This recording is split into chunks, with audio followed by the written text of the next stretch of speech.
Hello.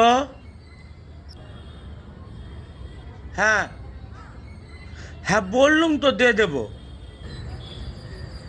কথা তো হয়ে গেল, 3 মাসের কিস্তিতে দেব। কেন, অন্ধ বলে কি আমি সাগর দেখতে যাব না? না, কেউ যাবে না, একাই যাব। হ্যাঁ ঠিক আছে, দরকার হলে ভিক্ষে করেই যাব। রাখো তো।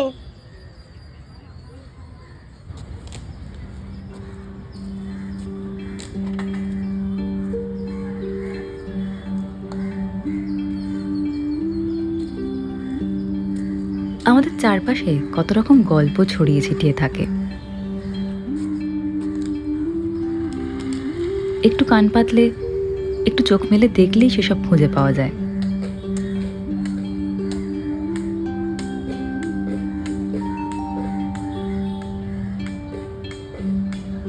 আমার খুব ইচ্ছা করছিল লোকটাকে ফলো করতে। ও কি কিস্তির টাকাটা আদৌ জোগাড় করতে পারবে? পারবে নিশ্চয়ই। তবে একবার যেতে পারলে ও যে সমুদ্রকে দেখবে, আপনি আমি তা খোলা চোখে কোনোদিনই দেখতে পাবো না।